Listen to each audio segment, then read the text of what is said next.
Hi there everyone, this is Melissa from DJ Event Planner. Today we're covering the change log topics from December 2nd through December 29th, 2019. To begin, we will look at the features that have been added with this update. The merge tag, deposit due, was added as an event-based merge tag. This value is the original deposit minus any applied payments. If the amount is less than 0, the value will be 0. Next, go to Website Tools, check Availability, then Settings. Under Availability Redirection, we have added a new setting to allow people to add a custom error URL. This would appear if an invalid date or a date in the past is entered. For employee email settings, we have added a new setting to only send emails to employees with upcoming events in the next X amount of days.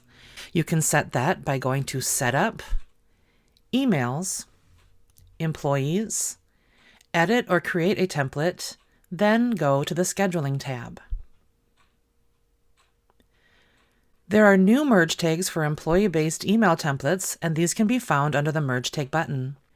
The new merge tags are for pay rate notes, wage calculation method, hourly rate, office hourly rate, percentage of total fee, percentage of package fee, flat wage, and hourly start time based upon. Also for employee email merge tags, we've added a new merge tag for upcoming time off requests and for employee-based custom memo fields. For event-based merge tags, we've added the following new merge tags. We've added the employee name to the Contact Manager table category, and also DJ Employee Custom Employee Memo Field merge tags. And new merge tags were also added to the Multi-Events category.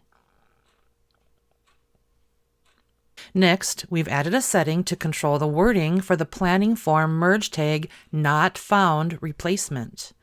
Go to Event Planning, Planning Evaluation Forms, then Settings. If, for example, you use a merge tag for a planning form within an event-based template and the field does not exist, you can now control what wording that appears. We've added the ability to upload and attach MP4 files to emails. To see this, select an email template in the Send Email drop-down menu, then click on Upload File. In the new window, you will see MP4 is now included with the type of files that are able to be attached. Next, go to Setup, Documents, then Document Sharing. We have added a new official DJ Event Planner responsive layout contract and responsive layout invoice. These responsive templates will look good on all desktop and mobile devices. You can now make specific days of the week not available for employees. This can be done on a per employee basis by going to Main Menu, Employees, Find an Employee, click on Quick Edit, and then the Settings tab. Look for the heading Days of the Week, then enter a reason in the box next to the day of the week that employee cannot work. We've added the ability to notify employees automatically when they have been assigned to an event. Look for the setting in the Employee Notifications Settings page by going to Setup, Application, Employee Settings, Employee Notifications.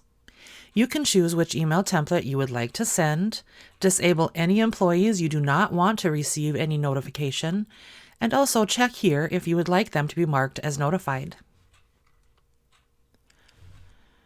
On the Instant Quote website tool, we've added a setting to override the alphabetical listing of event types that was implemented back in May of 2018. By unchecking this Show Alphabetically listing, the event types will be listed in the same way the Request for Information form is generated.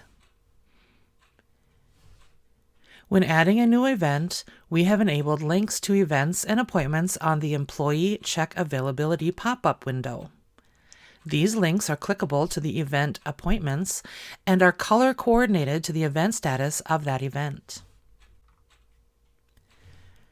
In the event of an email sending failure, we have added a new email connection wizard, which will walk you through the most likely steps for which the email didn't send correctly. We've also added a new detailed connection report, which can be provided to the support staff, who will then provide more insight into the connection issue. We've added a new setting that allows you to control who the meeting confirmation notifications are sent to. You can find this by going to Setup, Contact Manager, Meeting Confirmation Notifications. For the Client Planning Report, found under Reports, Planning, you can now select a date range for the report. Previously, it was only possible to display the upcoming 3 months of booked events. Next, we've added a couple of settings under Duplicate Events found under the Details tab within the event. You can control whether employee wages are duplicated or set to 0, and you can choose how the initial contact date is populated for the new events. Also, when duplicating an event, custom fields are now duplicated. Under Setup, Application, Employee Settings, we've added a new permission to allow basic level employees access to the wage report to view their event and hourly wages. We've added a setting to disable Spotify playlist submissions via the client portal. You can find that by going to Event Planning, Spotify Integration. Tick the box to enable or disable client-side features. When clicking on the Reply to All button in your IMAP incoming email, the software will automatically detect if the email should be HTML or plain text. In your calendar settings, we've added a checkbox for Salesperson to the event preview information. Click on Settings on your monthly calendar or go to Setup, Application, Calendar. Go to the Event Preview tab and you can find the checkbox for Assigned Salesperson under the General Information section. And finally, we've added a new feature when saving email credentials. Upon successful connection, the system will work through all other employee accounts to look for a matching username or email. If found, it will compare the connection credentials and, if they are different, will offer you the choice to update them to the successfully connected details that you just saved. Now, on to the changes that have taken place in this time period. Under Setup, Data Cleaner, Event-Based, Change Event Status was updated to include a drop-down for new status options. Previously, it just included a text box. For the client portal and website tools, we've removed the copyright notice message that appeared on the bottom of the page.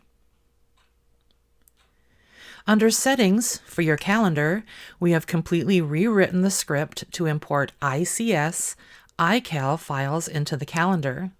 There were numerous issues with the previous script that were not accounted for with modern ICS files. For scheduled emails to employees, we have reduced the maximum number of emails to be sent to 50. Previously, it was 100, but we were getting reports of other scheduled emails not sending due to an overload of the email server at that time. Spotify is no longer in beta testing. If you spot any problems with Spotify on your account, please report them on the official support forum and a staff member can take a closer look. And finally, we've made some UI changes within the software. We've updated the appearance of the document sharing page, the Check Employee Availability pop-up window, the Meeting Confirmations page, and we've made changes to the icons for the client portal and to the Booking Helper button titles. We've also increased the number of visible clients from 3,000 to 6,000 when using the Select Existing Client option in Add Edit Event. And finally, here are the items that were fixed during this update, December 2nd through December 29th, 2019. Please note the continued changes and improvements to our beta features.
As always, you can find the latest updates to our change log by logging into your DJ Event Planner account and clicking on the Support Options button on the left-hand menu. You can now view the change log in full window view by clicking on View the Change Log option.